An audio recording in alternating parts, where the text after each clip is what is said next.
ಜೈ ಶ್ರೀರಾಮ್. ಎಲ್ಲರಿಗೂ ನಮಸ್ಕಾರ. ಸಣ್ಣ ಕಥೆ, ಒಳ್ಳೆಯ ಸಂದೇಶ.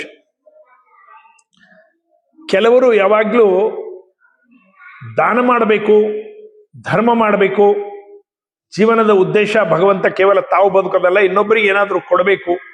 ಆದ್ರೆ ನಮ್ಮ ಹತ್ರ ದುಡ್ಡಿಲ್ಲ, ನಾವೇನ್ ಮಾಡೋಣ? ದುಡ್ಡಿದ್ದವ್ರು ದಾನ ಮಾಡ್ತಾರ, ಗುಡಿಗಳು ಕಟ್ಟಿಸ್ತಾರ, ದೇವಾಲಯಗಳು ಆಶ್ರಮಗಳು ಕಟ್ಟಿಸ್ತಾರ, ಏನ್ ಬೇಕಾದ್ರೂ ಮಾಡ್ತಾರ. ಸರ್, ನಮ್ಮ ಹತ್ರ ಏನೂ ದುಡ್ಡಿಲ್ಲ, ನಾವು ಕೂಲಿ ಕೆಲಸ ಮಾಡೋರು, ನಾವು ಬಡವರು, ನಾವೇ ಇನ್ನೊಬ್ಬರ ಮನೆಯಲ್ಲಿ ಕೆಲಸ ಮಾಡ್ತೀವಿ, ನಾವೇನ್ ಮಾಡ್ಲಿಕ್ಕೆ ಸಾಧ್ಯ ಅಂತ ಹೇಳಿ ಅಲ್ಲೆಲ್ಲಿ ಕೇಳಿಸ್ತಾ ಇರ್ತದೆ. ಅವ್ರು ದಾನಗಳು ಮಾಡೋದಿಲ್ಲ, ಅವ್ರು ಎಂದೂ ಒಂದು ನಯ ಪೈಸೆ ದಾನ ಮಾಡೋದಿಲ್ಲ. ನಮ್ಮ ಹತ್ರ ಏನೂ ಇಲ್ಲ ಸರ್, ತಿನ್ಲಿಕ್ಕೆ ತರಲಿಕ್ಕೆ ಸರಿ ಹೋಗ್ತದೆ, ನಾವೇನ್ ಮಾಡ್ಬೇಕು ಹೇಳ್ರಿ ಅಂತ ಹೇಳಿ.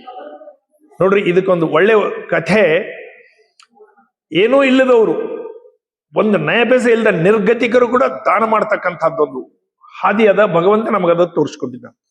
ಸಮಯ ದಾನವನ್ನು ಮಾಡಬೇಕು, ಇದು ಬಹಳ ಅವಶ್ಯಕ. ಇದಕ್ಕೆ ಸಂಬಂಧಂತ ಎರಡು ಕಥೆಗಳನ್ನು ನೋಡಿ ಮತ್ತೆ ಮುಂದೆ ನಾನು ವಿವರಣೆ ಕೊಡ್ತೀನಿ.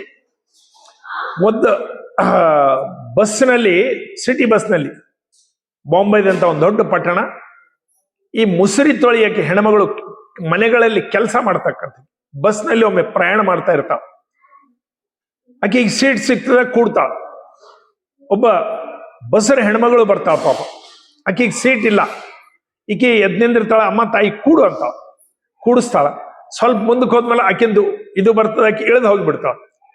ಇನ್ನೊಬ್ಬಕಿ ಮುದುಕಿ ಬರ್ತಾಳ, ವೃದ್ಧ ಇದ್ದಕ್ಕೆ, ಈಕೆ ಕೂತಿರ್ತಾಳ, ಮತ್ತೆ ಎದ್ದು ಹೇಳ್ತಾಳ, ಅಮ್ಮ ಕೂಡು ಅಂತ ಕೂಡಿಸ್ತಾಳ, ಮತ್ತೆ ಎದ್ ನಿಂದಿರ್ತಾಳ. ಈಕೆದು ಲಾಸ್ಟ್ ಸ್ಟೇಜಿಗೆ ಹೋಗ್ಬೇಕು. ಮತ್ತೆ ಸ್ವಲ್ಪ ಮುಂದೆ ಹೋಗ್ತಾಳ, ಒಬ್ಬ ಸಣ್ಣ ಮಗುವನ್ನ ಎತ್ಕೊಂಡು ಇನ್ನೊಂದು ತಾಯಿ ಬರ್ತಾಳ, ಅಮ್ಮ ಕೂಡು ಅಂತ ಹೇಳ್ತಾಳ, ಮತ್ತೆ ಎದ್ದು ಹೇಳ್ತಾಳ. ಒಬ್ಬ ಮುದುಕ ಬರ್ತಾನ, ಕೂಡಿಸ್ತಾಳ, ಮತ್ತೆ ಎದ್ದು ಮತ್ತೆ ಕೂಡ್ತಾಳ. ಕೊನೆಯ ಸ್ಟೇಜ್ ಬರೋದಕ್ಕಿಂತ ಸ್ವಲ್ಪ ಮೊದಲ ಒಬ್ಬ ಗಟ್ಟಿಮುಟ್ಟಿದ್ದಕ್ಕೆ, ಆರೋಗ್ಯವಾಗಿದ್ದಕ್ಕೆ ಹೆಣ್ಮಗಳು ಬರ್ತಾಳ. ಈಕೆ ಎದ್ದು ಹೇಳ್ತಾಳ, ಅಮ್ಮ ತಾಯಿ ಕೂಡು ಅಂತ ಕೂಡ್ತಾಳ. ಆಕೆಂದು ಸ್ಟೇಜ್ ಬಂದು ಎದ್ದು ಹೋಗ್ತದೆ. ಇನ್ನು ಈಕೆ ಕೊನೆ ಸ್ಟೇಜಿಗೆ ಇಳಿತಾಳ. ಇದನ್ನೆಲ್ಲ ಅಬ್ಸರ್ವ್ ಮಾಡ್ತಕ್ಕಂಥ, ಇದನ್ನೆಲ್ಲ ನೋಡ್ತಕ್ಕಂಥ ಪಕ್ಕದ ಸೀಟ್ ಕೂತಕಿ ಈಕೆ ಕೇಳ್ತಾಳ, ನೀನು ಆ ವೃದ್ಧಗೆ ಸೀಟ್ ಬಿಟ್ಟಿ, ಆ ಬಸರಿ ಹೆಣ್ಮಗಳಿಗೆ ಸೀಟ್ ಬಿಟ್ಟಿ, ಆ ಕೂಸಿನ ಎತ್ಕೊಂಡು ತಾಯಿಗೆ ಸೀಟ್ ಬಿಟ್ಟಿ, ಇದೆಲ್ಲ ಸರಿ. ಆದ್ರೆ ಲಾಸ್ಟಿಗೆ ಏನ್ ಬಂದ್ಲು, ಆಕೆ ಗಟ್ಟಿಮುಟ್ಟಿದ್ದು, ಆರೋಗ್ಯವಾಗಿದ್ಲು, ಅಂತ ಆಕೆಗೆ ಸಹಿತ ನೀನು ಸೀಟ್ ಬಿಟ್ಟಲ್ಲ, ಏನ್ ಕಾರಣ? ಏನ್ ಕಾರಣ? ಆಕೆ ಅಂತಾಳ, ಅಮ್ಮ ತಾಯಿ, ನಾನು ಬೇರೆ ಬೇರೆ ಮನೆಗಳಲ್ಲಿ ಕೆಲಸ ಮಾಡ್ತೀನಿ, ನಾನು ಆರ್ಥಿಕವಾಗಿ ಯಾರಿಗೂ ಸಹಾಯ ಮಾಡ್ಲಿಕ್ಕೆ ಸಾಧ್ಯ ಇಲ್ಲ, ಅದಕ್ಕೋಸ್ಕರ ನನ್ನ ಹತ್ರ ಇದ್ದಿದ್ದೊಂದೇ, ಯಾರಿಗಾದ್ರೂ ಇಷ್ಟು ಸಮಯ ಕೊಡಬಹುದು, ಈ ರೀತಿ ಬಸ್ಗಳಲ್ಲಿ ನನ್ನ ಜಾಗನ ಇನ್ನೊಬ್ರಿಗೆ ಕೊಟ್ಟು ಸಹಾಯ ಮಾಡಬಹುದು. ನಾನು ಸ್ವಲ್ಪ ನಮ್ಮ ಕಾಲನಿಯಲ್ಲಿ ಇರ್ತಕ್ಕಂಥವ್ರು ಅನಾರೋಗ್ಯ ಇದ್ದವರು, ಅವ್ರ ಹತ್ರ ಹೋಗಿ ಒಂದು ಸ್ವಲ್ಪ ಹೊತ್ತು ಕೂಡ್ತೀನಿ, ಮಾತಾಡಿಸ್ತೀನಿ, ಸಮಯ ಸಿಕ್ಕಾಗೆಲ್ಲ ಸಮಯನ ಕೊಡ್ತೀನಿ. ನನ್ನ ಹತ್ರ ರೊಕ್ಕ ಇಲ್ಲ, ದುಡ್ಡಿಲ್ಲ, ಬಂಗಾರ ಇಲ್ಲ, ಬೆಳೆ ಇಲ್ಲ, ನಾನು ಈ ರೀತಿ ಸಹಾಯ ಮಾಡಿ ನಾನು ಏನಾದರೂ ನಮ್ಮ ಭಗವಂತನ ಕಾರ್ಯವನ್ನು ಮಾಡ್ತೀನಿ ಅಂತ ಹೇಳ್ತಾವ. ನೋಡ್ರಿ, ಇದರಿಂದ ಎಷ್ಟು ಸಣ್ಣದೇ ಕಥೆ ಇದ್ರೂ ಕೂಡ ಅರ್ಥ ಎಷ್ಟಿದೆ. ಇದೇ ರೀತಿ ಒಂದು ಕಡೆ ಯಾರೋ ಪಾಪ ಬಡವರು ಗುಡಿಸಲುಗಳಿಗೆ ಬೆಂಕಿ ಹಚ್ಚಿಬಿಟ್ರು. ದಗದಗದ ಆಕಾಶದ ಹತ್ರ ಉರಿತಾ ಇರ್ತದೆ. ಎಲ್ಲರೂ ಬಕೆಟ್ಗಳಿಂದ, ಬ್ಯಾರಲ್ಗಳಿಂದ, ಅದ್ರಗಳಿಂದ ನೀರು ಹಾಕ್ತಾ ಇರ್ತಾರೆ, ಬೆಂಕಿ ಆರ್ತಾ ಇಲ್ಲ. ಎಷ್ಟೇ ಹತ್ರ ಅಂದ್ರೆ ಬಹಳ ಎತ್ತರದಲ್ಲಿ ನೀರು ಹರಿತಾ ಇರೋ, ಬೆಂಕಿ ಉರಿತಾ ಇರ್ತದೆ. ಅಲ್ಲಿ ದೂರ ಗಿಡದ ಮೇಲೆ ಕೂತಂತ ಒಂದು ಸಣ್ಣ ಗುಬ್ಬಿ ಇದನ್ನು ನೋಡ್ತದೆ.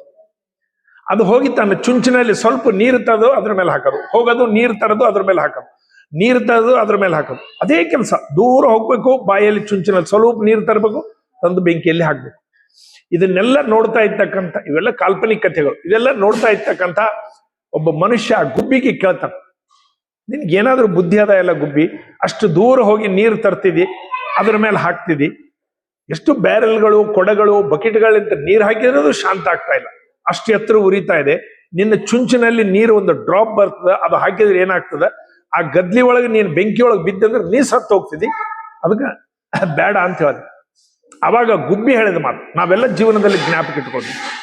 ಆ ಗುಬ್ಬಿ ಏನಂತದ, ನನಗೂ ಗುರ್ತು ನನ್ನ ಒಂದು ಚುಂಚಿನ ನೀರಲ್ಲಿಂದ ಅದು ಆರೋದಿಲ್ಲ ಅಂತಂದು, ನನಗೂ ಗುರ್ತು. ಆದರೆ ನಾಳೆ ಇದ್ರ ಇತಿಹಾಸ ಬರೀತಾರೆ. ಈ ಗುಡಿಸಲುಗಳಿಗೆ, ಬಡವರ ಗುಡಿಸಲುಗಳಿಗೆ ಬೆಂಕಿ ಹಚ್ಚಿದ ದುರ್ಮಾರ್ಗರು ಯಾರ್ಯಾರು, ಈ ಬೆಂಕಿ ಆರಿಸ್ಲಿಕ್ಕೆ ಪ್ರಯತ್ನ ಮಾಡಿದ ಒಳ್ಳೆಯ ಸಜ್ಜನರು ಯಾರ್ಯಾರು, ಈ ಸಜ್ಜನರ ಲಿಸ್ಟ್ ನಲ್ಲಿ ನನ್ನ ಹೆಸರು ಬರಬೇಕು, ನಾನು ಒಂದ್ ಸ್ವಲ್ಪ ಏನಾದ್ರೂ ಮಾಡಿದೆ ಎಂಬುದು ಬರಬೇಕು, ಅದ್ರ ಸಲುವಾಗಿ ನಾನು ಮಾಡ್ತಾ ಇದ್ದೀನಿ ಹೊರತು ನನ್ನ ಚುಂಚು ನೀರಲ್ಲಿ ಆರೋದಿಲ್ಲ ಅಂತ ನನಗೂ ಗುರುತು ಅಂತ ಹೇಳ್ತದೆ ಗುಬ್ಬಿ. ನೋಡ್ರಿ, ಇದು ಕಾಲ್ಪನಿಕ ಕಥೆ ಇದ್ರು ಕೂಡ ಇದ್ರ ಹಿಂದಿರ್ತಕ್ಕಂಥ ಸಂದೇಶ ಎಷ್ಟು ದೊಡ್ಡದ ನಾವು ಸತ್ಯ ಏನಾದರೂ ಸ್ವಲ್ಪ ಸಹಾಯ, ಏನಾದರೂ ಕೆಲವು ಮಂದಿ ಸಮಸ್ಯೆಗಳ ಬಂದ ನಮ್ಮ ಕೈಲಾಗಿದ್ದು ಮಾಡಬೇಕು.